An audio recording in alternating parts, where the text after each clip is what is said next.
9절 스레드 풀 execute 서비스에 대해서 학습하도록 하겠습니다. 자, 스레드 폭증이라고 하는 게 여기 있는데요.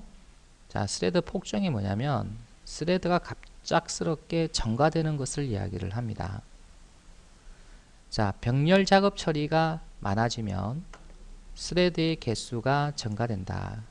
자, 병렬 작업이라고 하는 것은 동시에 처리해야 할 작업을 이야기를 합니다. 그래서 병렬 작업 처리가 많아지면 그만큼 스레드의 개수가 증가되겠죠. 자, 스레드 개수가 증가되면요, 스레드의 생성과 스케줄링으로 인해서 CPU는 바빠질 거고요. 당연히 메모리 사용량도 늘어날 겁니다. 그렇기 때문에 애플리케이션의 성능이 급격히 저하가 되겠죠. 한두 개의 스레드를 만들어서 여러분이 실행을 할 경우는 문제가 안 되지만 동시에 한 수백 개의 작업이 병렬 처리가 된다면 수백 개의 스레드가 생성이 될 것이고 또 CPU가 스케줄링 때문에 바빠지겠죠. 그만큼 메모리 사용량도 늘어날 거고요. 그러다 보니까 전체 애플리케이션 성능이 급격히 저하가 된다는 겁니다. 자, 이런 경우가 언제 발생할까요? 자, 여기 웹서버가 있다고 가정을 한번 해볼게요. 자, 여러분 브라우저에서 요거는 클라이언트 브라우저를 이야기합니다. 인터넷 익스플로러 같은. 자, 브라우저에서 웹서버에 이렇게 접근을 하게 되면 웹서버는 하나의 스레드를 만들어서 처리를 합니다. 근데 인터넷에서 몇 개의 브라우저가 접속될지는 아무도 모르죠.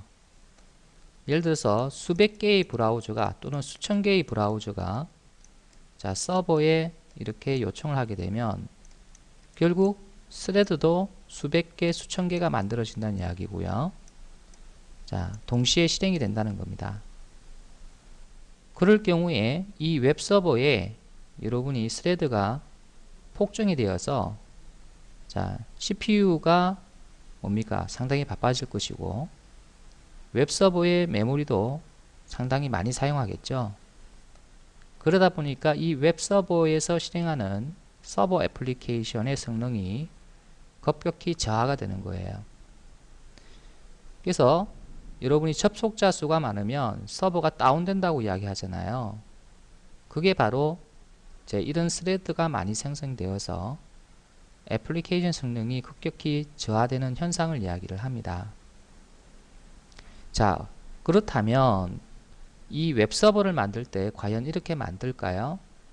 자, 아무리 많은 브라우저가 접근을 하더라도 이 웹서버는요, 스레드가 이렇게 기하급수적으로 증가하지 않도록 뭔가를 조치를 하겠죠. 그래서 이 웹서버의 시스템 사양에 맞게끔 스레드 개수를 적절히 조절할 겁니다. 그게 바로 여러분이 스레드 풀이에요.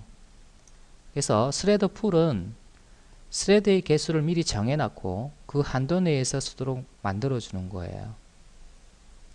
작업 처리에 사용되는 스레드를 제한된 개수만큼 미리 생성을 시켜놓고 제한된 개수만큼 미리 생성시켜 놓고 미리 생성을 시켜 놔도 되고요. 아니면은 처음에는 한두 개만 만들어 놓다가 처리할 작업이 많으면 계속 스레드를 만들어서 증가시킬 수도 있습니다. 여기서 중요한 것은 제한된 개수만을 쓴다는 게 중요합니다. 예를 들어서 내가 스레드를 100개만 사용하겠다. 100개 이상은 사용할 수 없도록 하겠다. 그래서 100개가 제한된 개수입니다. 100개가. 그래서 이 100개 한도 내에서 작업 처리를 한다는 거죠. 자, 작업 큐에 들어오는 작업들을 하나씩 스레드가 맡아서 처리한다. 이 말은 무슨 말이냐면 여러 가지의 작업들이 요청이 들어오면요. 이 작업들을 큐라고 하는 공간에다가 이렇게 차곡차곡 이렇게 저장을 시켜 놓고 있다가 자, 어떤 작업이 이제 요청이 들어오게 되면 그 작업 하나하나를 이렇게 큐에다가 저장을 시켜 놓고, 자, 요 뒤에는 자, 스레드가 T1, T2 이렇게 해서 뭐 T100까지 이렇게 있다고 가정을 한다면, 자, 이 작업 하나를 T1이 처리하고 또 요거는 T2가 처리하고 이런 식으로, 자, 제한된 스레드가 여기에 큐에 있는 작업을 하나씩 꺼잡아 와서 자, 처리하는 방식이에요. 이 스레드 풀은. 그래서 작업 큐에 들어오는 작업들을, 즉 이 작업들을 하나씩 스레드가 맡아 처리한다. 그래서 이것들을 하나씩 스레드가 맡아서 처리하는데, 만약에 이 작업을 T1이 다 처리했다면 그 다음에 T1은 그 다음 작업을 가져와서 또 처리를 합니다. 그렇기 때문에 자, 이 스레드들이 한 번의 작업을 처리하고 종료되는 것이 아니라 계속 큐에 있는 작업들을 가져와서 처리를 하기 때문에 제한된 개수만을 사용을 하더라도 자, 이 작업들을 충분히 처리할 수가 있는 거지요. 자, 작업 처리가 끝난 스레드는 작업 결과를 애플리케이션으로 전달한다. 자, 이 말은 무슨 말이냐면, 자, 요게 여러분이 애플리케이션이라고 가정을 한다 그러면 애플리케이션에서 어떤 작업을 요청을 하기 위해서 자, 큐에다가 자, 작업 내용을 저장을 해두면 이제 스레드가 여기서 하나를 가져와서 처리를 하고 그 결과를 애플리케이션으로 이렇게 전달할 수 있다라는 그런 뜻입니다. 자, 스레드는 다시 작업 큐에서 새로운 작업을 가져와 처리한다. 그래서 작업 큐에서 작업 하나를 가져와서 처리를 다 한 다음에는 다시 작업 큐에서 새로운 작업을 가져와서 처리를 한다는 이야기고요. 그래서 이 내용은 다음 페이지에서 또 그림이 나오니까 자세히 설명을 하도록 하겠습니다. 자, 그러면 자바에서는요, 이 스레드 풀을 쉽게 만들 수 있도록 하기 위해서 execute service라고 하는 인터페이스와 executors라는 클래스를 제공을 하고 있는데요.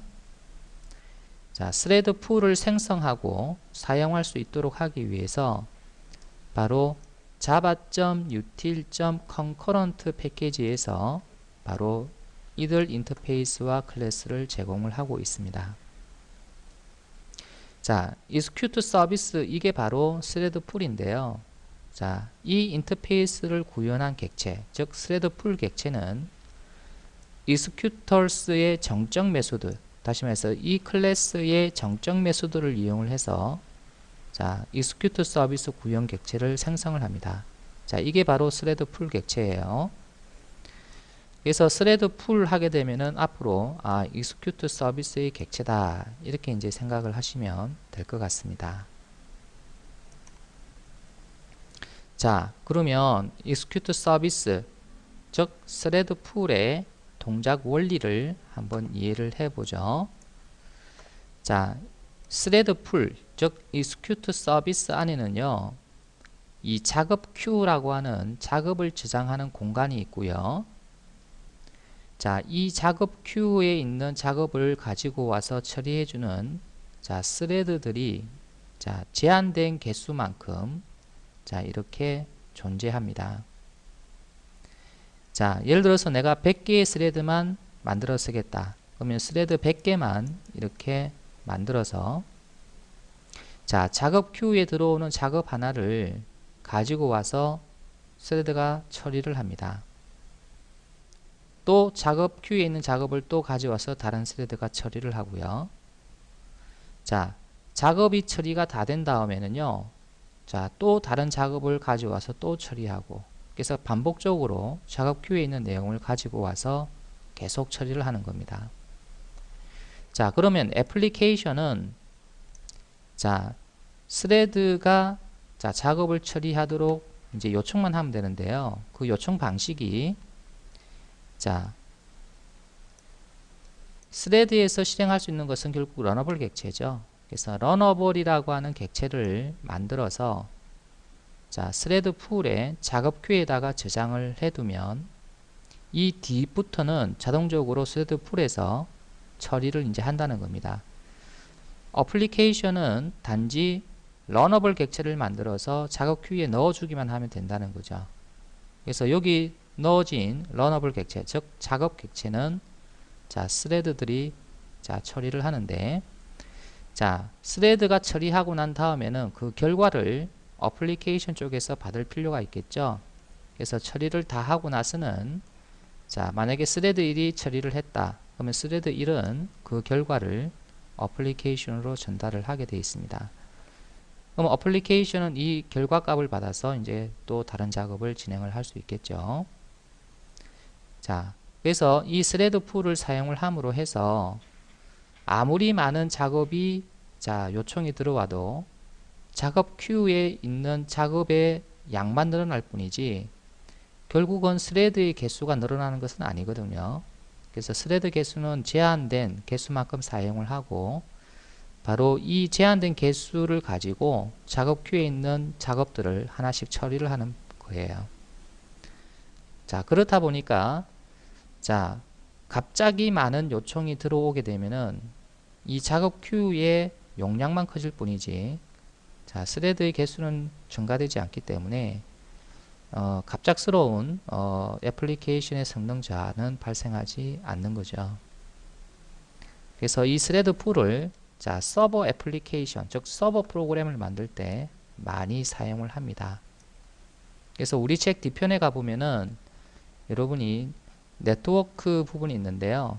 그 네트워크 부분에서 서버 프로그램을 만들 때 반드시 이 스레드 풀을 사용하게 되어 있습니다. 그래서 지금 스레드 풀을 잘 이해를 해둘 필요성이 있어요. 그럼 스레드 풀을 생성하는 방법에 대해서 알아보도록 하겠습니다.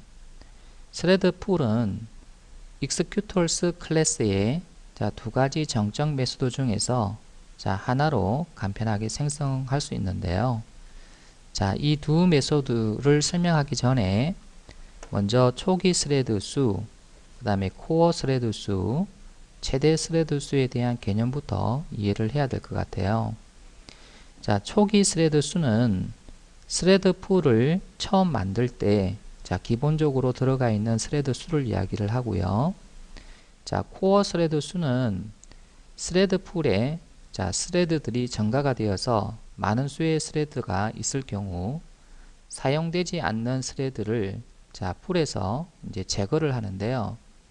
최소한의 유지해야 될 스레드 수, 즉 제거하지 않고 스레드 풀에 최소한 유지해야 되는 스레드 수를 코어 스레드 수라고 이야기를 합니다. 자, 예를 들어서 자, 스레드 풀에 자, 처음에는 스레드가 없겠죠. 근데 작업량이 증가하게 되면은 자, 스레드들을 이렇게 여러 개를 이렇게 만들 겁니다. 이렇게 만들다가 이들 스레드가 자, 작업량이 줄게 되면은 자, 몇 개는 자, 사용이 되지 않고 자, 놀고 있을 거예요. 그러면 만약에 지금 현재 이렇게 3개가 놀고 있다 그러면 자, 이 3개를 자, 제거를 풀에서 하고 자, 나머지 2개만 유지하도록 이제 그렇게 설정할 수 있는데요. 이때 코어 스레드 수가 바로 이 남아있는 스레드 수입니다. 그래서 놀고 있는 스레드를 제거할 때 최소한 유지해야 될 스레드 수가 바로 코어 스레드 수예요.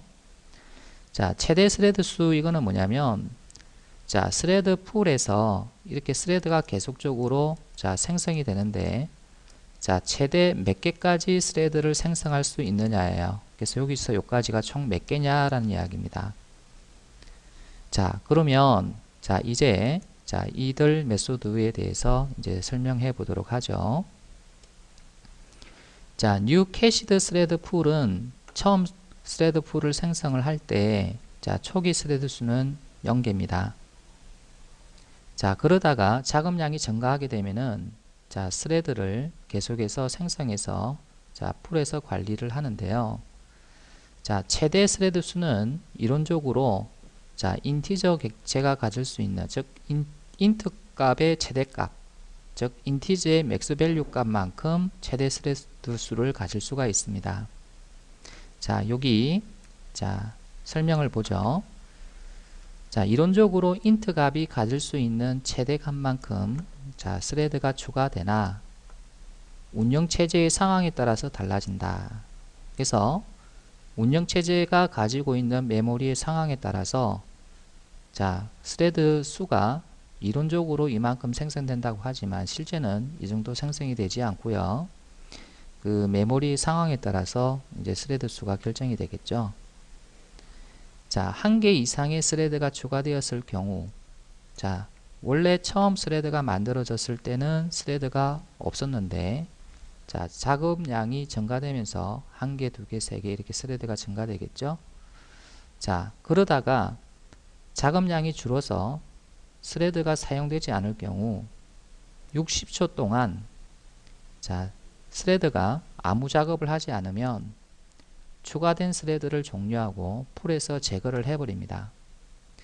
코어 스레드 수가 0이기 때문에 자, 어떠한 스레드도 자, 작업을 처리하지 않으면 자, 이 스레드 풀에 있는 모든 스레드를 다 제거해서 풀에서 자, 빼내겠다는 이야기죠.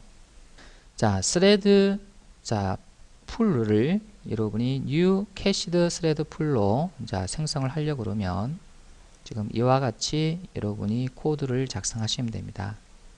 그래서 execute service라고 하는 인터페이스 타입의 변수를 선언하고요.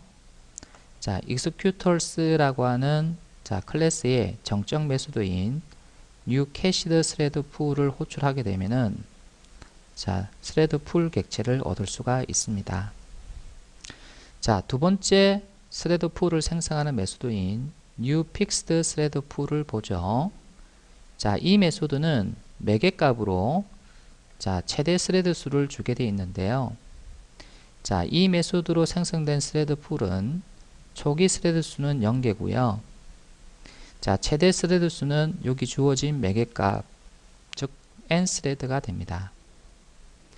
자, 스레드가 증가해서 자, n 스레드만큼 자, 만들어져서 자, 관리될 수 있다는 이야기인데요. 자, 이 메소드의 특징은 자, 한번 생성된 스레드는 풀에서 제거되지 않고 계속 남아 있다는 겁니다. 자, 한번 보죠. 자, new fixed thread pool이라는 메소드를 통해서 스레드 풀을 만들게 되면 자, 코어 스레드 개수와 최대 스레드 개수가 매개 값으로 주어진 자, n 스레드만큼 설정된다. 이렇게 되어 있죠. 자, 코어 스레드 수가 최대 스레드 수와 같으니까 자, 결국은 최대 스레드 수가 여기에서 생성되었다 하더라도 자, 코어 스레드 수가 똑같이 n 스레드가 되니까 자, 제거가 되지 않고 자, 스레드들이 그대로 남아있게 된다는 거죠. 그래서 스레드가 작업을 처리하지 않고 놀고 있다 하더라도 자, 스레드 개수가 줄지 않습니다. 그 이유가 바로 코어 스레드 개수와 최대 스레드 개수가 같기 때문에 그렇죠. 자, 여기 코드를 보시면 자, 스레드 풀을 만들기 위해서 execute service 변수를 선언하고요. 자, executors라는 클래스에 new fixed thread pool을 호출하는데 자, 매개 값으로 여러분이 최대 스레드 개수를 지정하면 되는데 자, 여기에서는 자, CPU가 가지고 있는 코어의 수만큼 자, 스레드의 최대 개수를 줬어요. 런타임에 get runtime 메소드를 호출하고요. 여기다가 available processor를 호출하게 되면 현재 CPU의 최대 자, 최대가 아니죠. 현재 CPU의 코어의 수를 이제 얻게 됩니다. 예를 들어 더블 코어일 경우에는 이 값은 2가 되고요. 그 다음에 쿼드 코어일 같은 경우에는 4가 됩니다. 그래서 여러분이 가장 이상적인 병렬 처리 방법은요. 자, CPU가 가지고 있는 코어의 수만큼 자, 스레드를 만들어서 쓰는 경우인데요. 자, 우리가 이번 장 초반에 우리가 동시성과 병렬성에 대해서 이야기한 적이 있죠. 자, 병렬성이라고 하는 것은 자, CPU의 코어의 수만큼 자, 예를 들어서 쿼드 코어일 경우에는 자, 코어가 4개겠죠. 코어 1, 코어 2, 코어 3, 코어 4. 자, 이렇게 되는데, 자, 각각의 코어에서 하나의 스레드가 이렇게 실행되는 경우가 가장 이상적인 경우겠죠. 그래서 각각의 코어에서 하나의 작업이 처리되면 가장 이상적으로 자, 작업들이 처리가 되는 건데요. 근데 일반적으로는 이렇게 하나의 코어에 하나의 스레드만 실행되는 경우는 좀 드물어요. 그래서 보통은 동시성으로 하나의 코어에 자, A라는 스레드가 조금 실행하고, 자, B라는 스레드가 그 다음 실행하고, 또 A라는 스레드가 또 실행하고, 이런 식으로 자, 실행을 합니다. 그래서 스레드가 꼭 코어의 수만큼 생성된다는 보장이 없기 때문에 대부분의 경우는 이와 같이 동시성으로 스레드들이 실행이 돼요. 그래서 코어가 4개지만 여러분이 스레드 수가 8개가 되면은 결국 각각의 코어에서는 이와 같은 동시성으로 이제 실행을 한다는 거죠. 그렇기 때문에 여러분이 꼭 여기에 그 스레드 풀에 최대 스레드 수를 지정을 할 때 뭐 이와 같이 코어의 수만큼 지정할 필요는 없고요. 여러분이 자, 최대한 현재 시스템에서 그 부하가 걸리지 않는 정도의 자, 스레드를 지정을 해 주시면 됩니다. 예를 들어서 100이라고 이렇게 지정을 하게 되면 결국 100개의 스레드가 자, 생성이 되어서 이와 같이 동시성으로 이제 처리를 한다는 이야기죠. 그래서 이제 여기서는 이 코어의 수만큼만 자, 최대 스레드 수를 지정을 한 거예요. 그래서 꼭 이렇게 할 필요는 없습니다. 이번에는 자, 스레드 풀 익스큐트를 이용을 해서 직접 스레드 풀을 생성하는 방법을 알아보도록 하죠. 자, 이전 페이지에서 설명드렸던 new cached thread pull 메소드와 new fixed thread pull 메소드는 자, 내부적으로 자, thread pull execute를 만들어서 자, 리턴을 하게 돼요. 그래서 우리가 직접 이 thread pull execute를 이용을 해서 thread pull을 만들 수 있는 거죠. 자, 직접 만들게 되면 여러분이 그 다양한 옵션을 줄 수가 있는데요. 그래서 스레드 수를 여러분이 그 준 수만큼 관리될 수 있게끔 이제 그렇게 만들 수가 있습니다. 자, 예를 들어서 자, 코어 스레드 개수가 3개고요. 그 다음에 최대 스레드 개수가 100인 스레드 풀을 생성을 하고 싶을 경우가 있다라고 가정을 해보죠. 자, 3개를 제외한 나머지 추가된 스레드가 자, 120초 동안 놀고 있을 경우 자, 해당 스레드를 제거해서 스레드 수를 이제 관리를 하는 자, 스레드 풀을 자, 생성하는 코드가 자, 이렇게 됩니다. 자, execute service라고 하는 변수를 선언하고요. 이때 new 연산자로 자, 스레드 풀 execute를 생성하는데요. 자, 첫 번째 매개값은 바로 코어 스레드 개수가 되고요. 자, 두 번째 매개값은 최대 스레드 개수가 됩니다. 자, 세 번째 매개값은 자, 놀고 있는 스레드가 있을 경우에 자, 120초 동안 놀고 있을 경우 자, 스레드 풀에서 이제 제거하겠다는 이야기고요. 자, 이 120이라는 단위가 바로 이 네 번째 매개값으로 이제 주어지는데 자, 세컨드로 주어졌기 때문에 자, 120초가 되는 거예요. 그래서 분으로 주게 되면 120분이 되겠죠. 자, 다섯 번째 매개값은요, 바로 작업 큐 객체예요. 그래서 작업 큐 객체는 자, 이렇게 이제 생성을 한다는 거죠. 더 이상 스레드 풀을 사용하지 않을 경우에는요, 이제 스레드 풀을 이제 종료를 해야 되는데, 자, 스레드 풀을 종료하기 위한 방법을 알아보도록 하죠. 자, 스레드 풀의 스레드는 기본적으로 데몬 스레드가 아니다 라고 되어 있는데요. 자, 데몬 스레드가 뭡니까? 주 스레드가 종료되면은 자동적으로 종료되는 스레드가 데몬 스레드죠. 근데 이 스레드 풀의 스레드는 데몬 스레드가 기본적으로 아니랍니다. 자, 그래서 메인 스레드가 종료되더라도 자, 스레드 풀의 스레드는 작업을 처리하기 위해 계속 실행이 되므로 애플리케이션은 종료되지 않는다. 자, 멀티 스레드 애플리케이션은요, 최종 하나의 스레드가 종료되기 전까지는요, 애플리케이션 종료되지 않습니다. 그렇기 때문에 만약에 스레드 풀에 스레드가 계속 지금 실행하고 있다면 애플리케이션은 종료가 되지 않죠.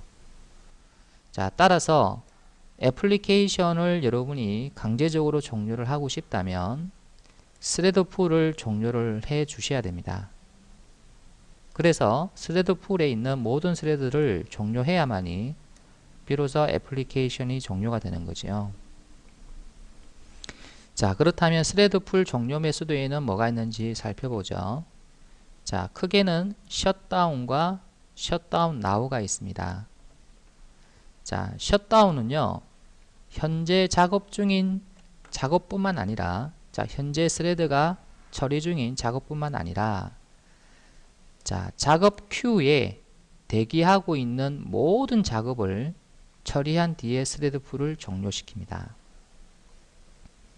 자, 무슨 말이냐면, 예를 들어서 작업 큐에 지금 작업이 이렇게, 자, 3개가 있는데, 자, 스레드 풀의 스레드가, 자, 다른 색깔로 한번 해보죠. 자, 스레드가 여기에 있는 작업을 하나 처리하고 여기에 있는 작업을 지금 처리하고 있다고 가정을 해봐요.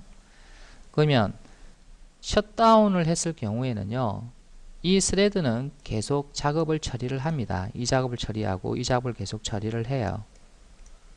자, 그리고 처리가 끝나면, 자, 종료가 되는 게 아니라 작업 큐에 하나 더 남아 있죠. 그래서 이거를 가지고 와서 마지막으로 처리한 다음에 비로소 스레드 풀을 종료하도록 하는 게 바로 셧다운입니다.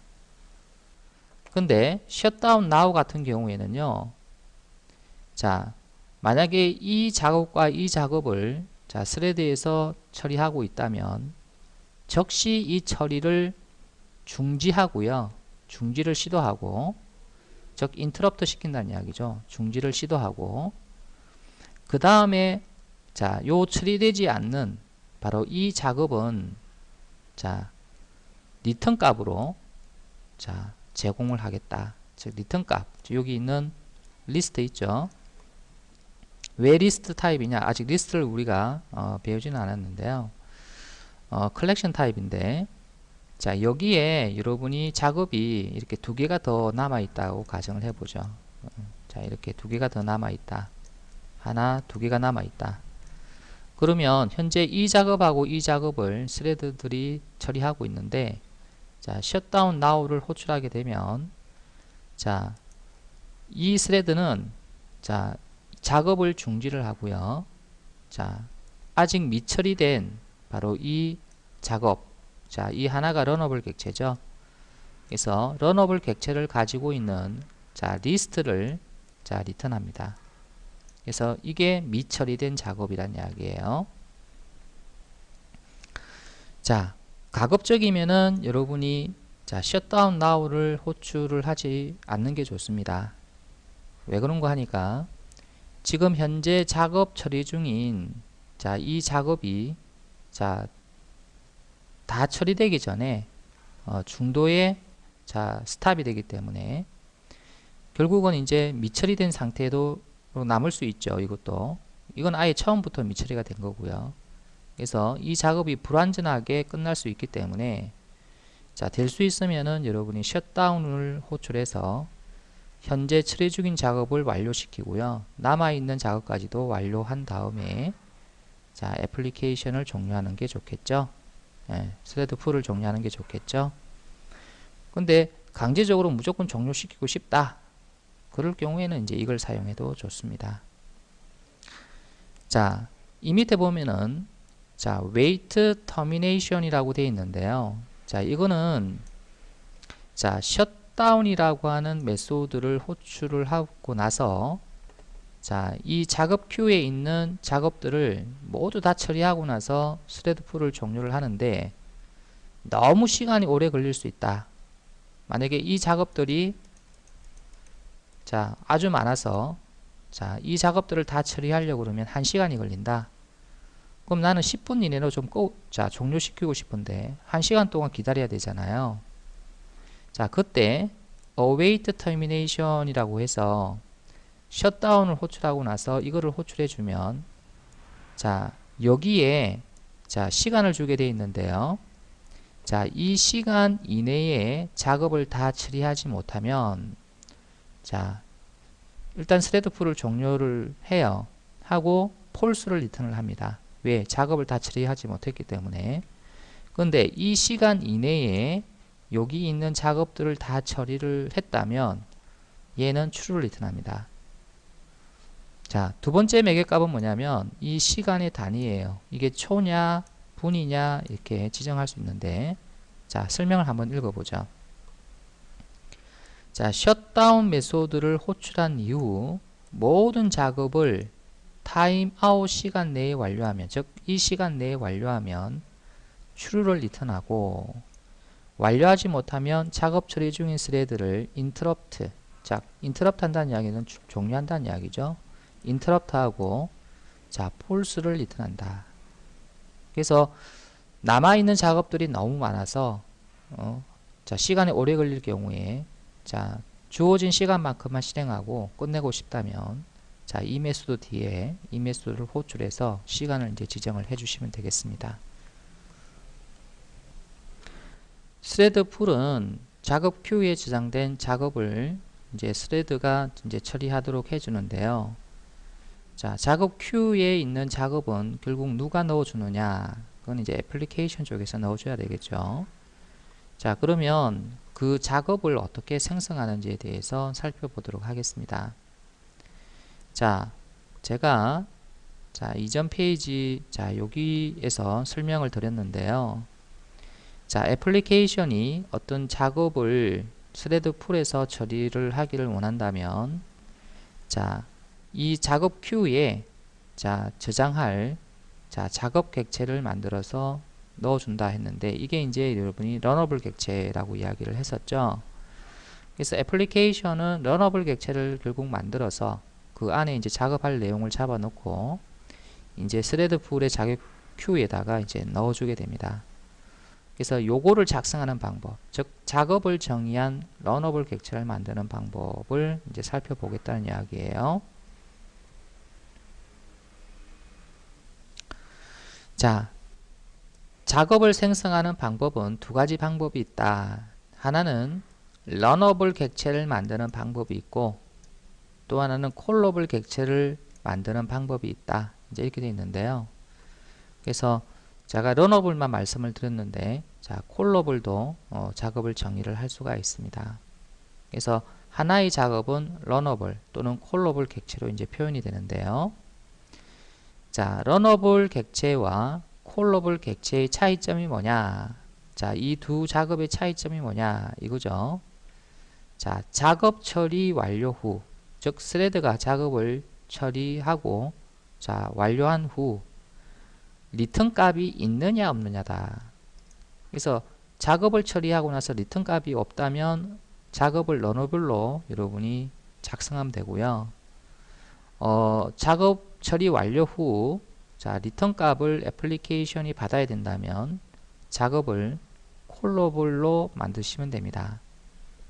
자, 여기 표가 나와 있는데요. 자, 하나는 리턴 값이 없는 작업을 정의하는 러너블이고요. 이제 또 하나는 리턴 값을 받아야 되는 작업을 정의하는 콜러블 클래스입니다.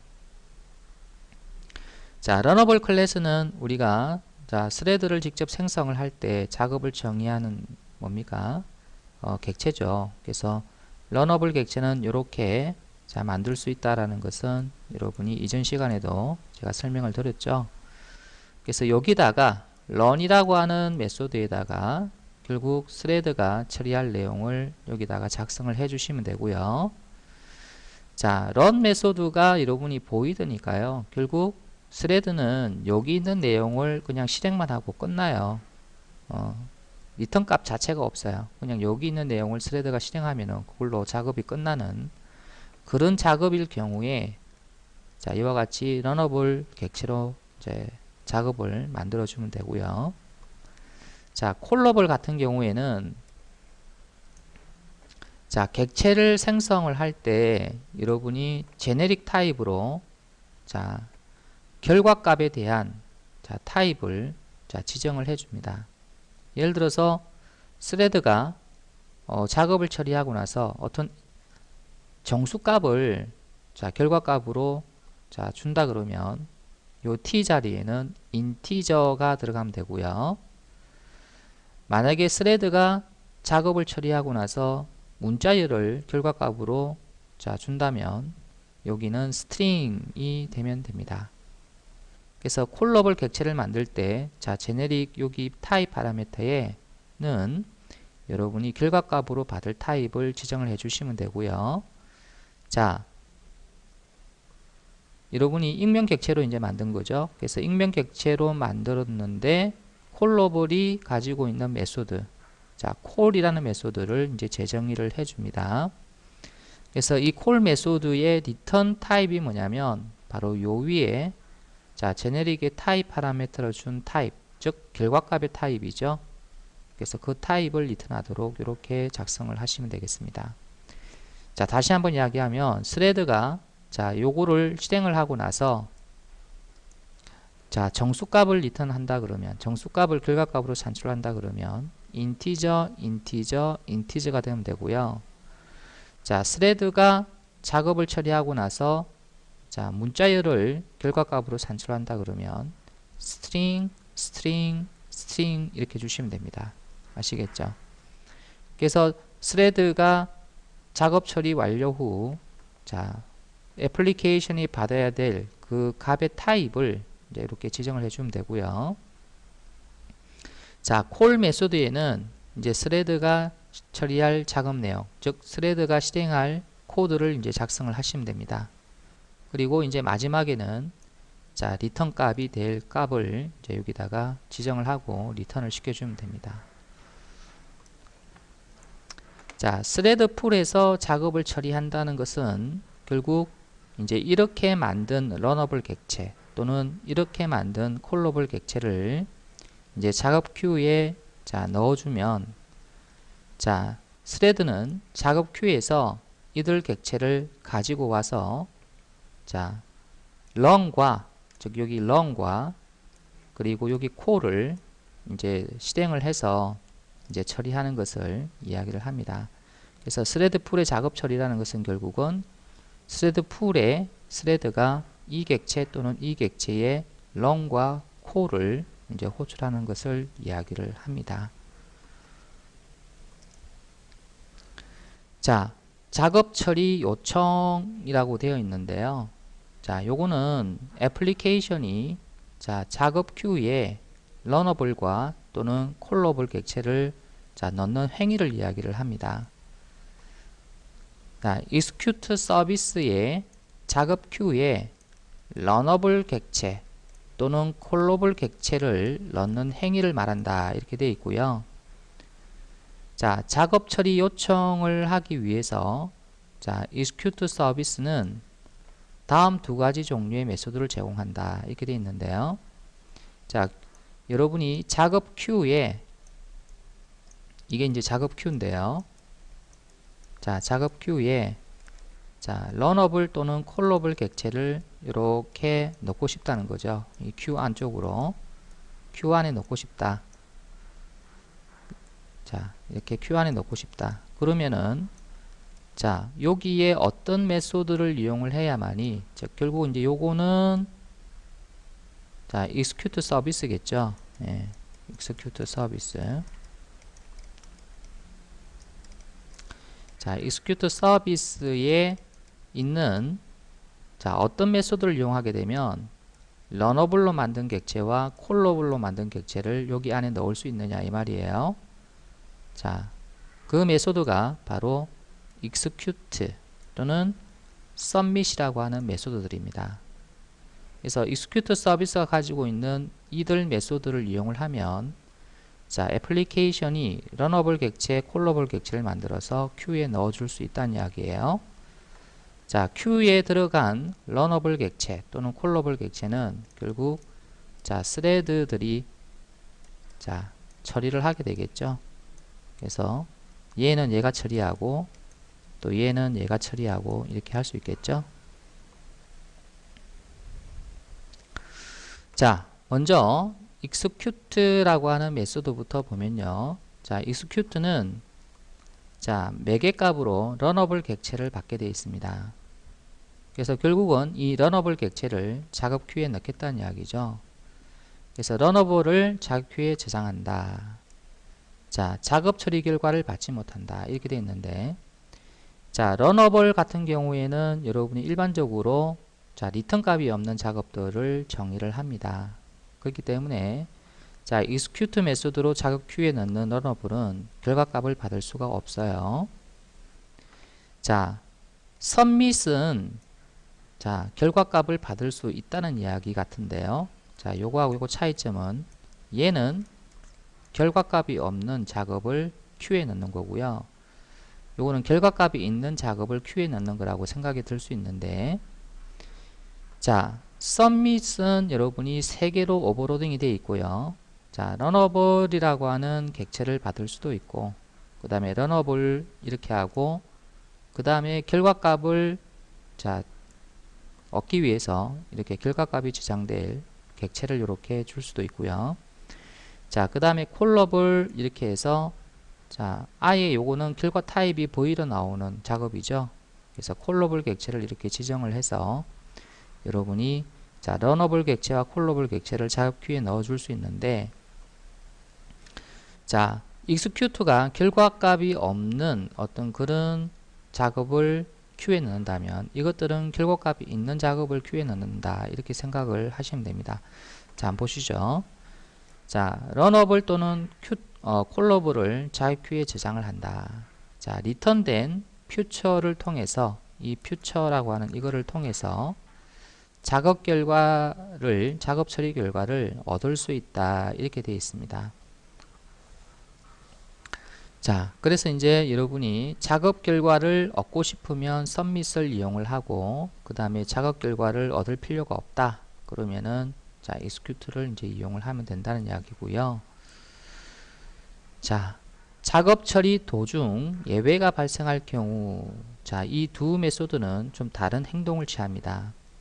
예를 들어서 스레드가 자, 런어블이나 또는 콜러블을 자, 실행할 때, 자, 처리할 때 예외가 만약에 발생을 했다면, 자, execute라고 하는 이 메소드는요, 자, 스레드 자체가 종료가 되어 버립니다.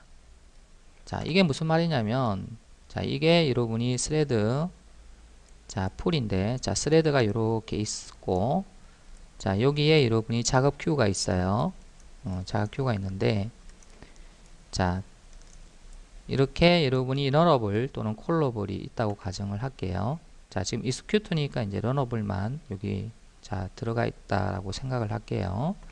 그래서 런어블 객체를 자, 첫 번째 스레드 1에서 자, 처리를 할 때 여기서 예외가 발생을 해버린단 말이에요.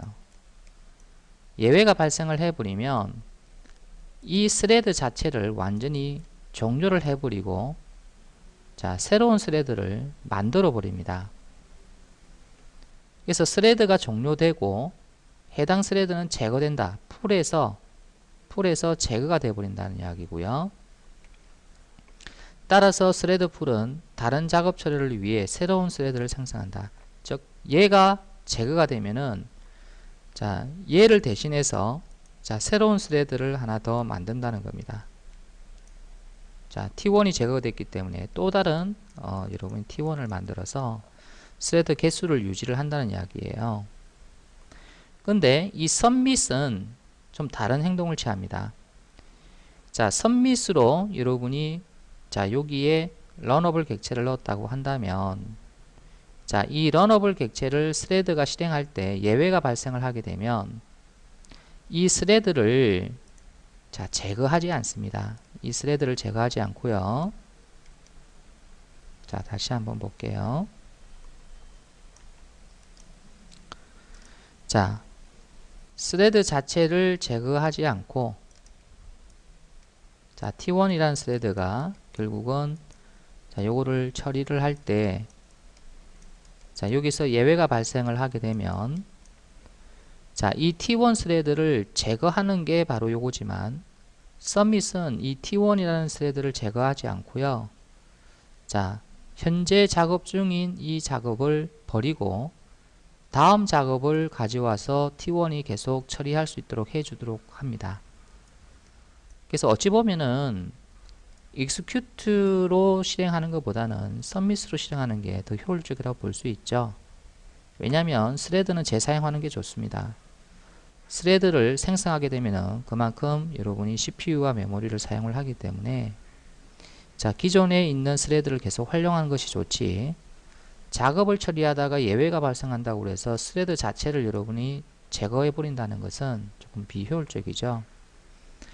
자, 그래서 일반적으로 execute보다는 submit을 더 많이 씁니다. 그래서 submit은 반드시 꼭 리턴 값이 있는 작업만 자, 작업 큐에 넣는 게 아니고요. 리턴 값이 없는 작업도 자, submit을 통해서 작업 큐에 넣어 줄 수 있습니다.